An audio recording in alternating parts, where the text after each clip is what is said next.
সিউড়িতে ঝড়ের তাণ্ডবে ভেঙে পড়ল তনুজা বিবির বাড়ি।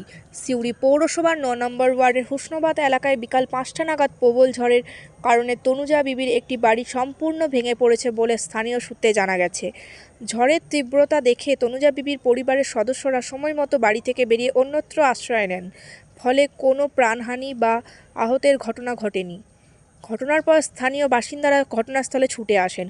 এই ঘটনায় বাড়ির ক্ষয়ক্ষতির পরিমাণ এবং পরিবারের সহায়তার বিষয়ে স্থানীয় প্রশাসন বা পৌরসভার পক্ষ থেকে এখনও কোনো আনুষ্ঠানিক বিবৃতি পাওয়া যায়নি। ঝড়ের কারণে এলাকায় আরও ক্ষয়ক্ষতি হয়েছে কিনা তা খতিয়ে দেখছে স্থানীয় কর্তৃপক্ষ। সিউড়ি টাইমস, সিউড়ি বীরভূম। ঠিক আছে।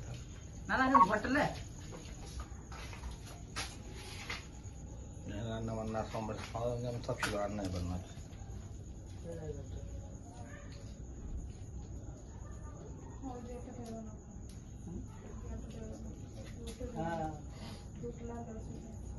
পুরো বাজু বাজু সব ভেঙে গেছে, বাজুটা ভেঙে গেছে, এই ঘরগুলো কত সব ঢুকে গেছে, দেখা সব ওরকম আছে। পুরো এখান দিয়ে পুরো দেয়ালটা ফেটে গেছে। এইটা একটাই থাকার ঘর, আর ঘর নেই। এখানে তো রান্না বান্না হতো, এগুলো সব ইয়ে হয়ে গেছে। ইলেকট্রিক মিটার ফিটার সব ফেলে গেছে। অ্যাকচুয়ালি আজকে যে ওয়েদার খারাপের জন্য যে মেঘ করার পর হঠাৎ করে দেখি একটা ঝড় আসে। সেই ঝড়ের মধ্যে আমার কাকি বাড়িতেই ছিলেন। ঝড় দেখে কাকি বাড়ি থেকে বেরিয়ে গেছেন। বেরোনোর মিনিট 5-এর মধ্যে পুরো বাড়িটা একদম ঝড়ের মাথায় উঠে ফেলে দেয়, ফেলে দিয়ে একদম বারান্দার মধ্যে এনে নামিয়ে দেয়। এমনকি ঝড়ের সময়তে যে টিনটা প্রায় 10 ফুট উপরে উঠে গেছিল বাড়ি থেকে।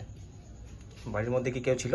বাড়ির মধ্যে মানে ঝড় হওয়ার সময় তখনই বেরিয়ে গেছিল, মানে ঝড়টা দেখেই কাকি বেরিয়ে গেছিল। কাকি ছিল, আবার ছোট ভাইয়ের বৌমা ছিল, ওর একটা ছোট বাচ্চা ছিল। এই একটা ঘরের মধ্যে থাকে। বলছি কি কি ক্ষতিগ্রস্ত হয়েছে বাড়িটার মধ্যে? ক্ষতিগ্রস্ত বলতে বাড়ির যে জিনিস রান্নাপত্র সব জিনিসগুলো,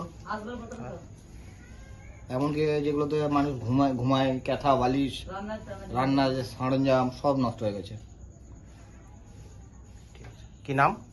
আমার নাম সানি খান।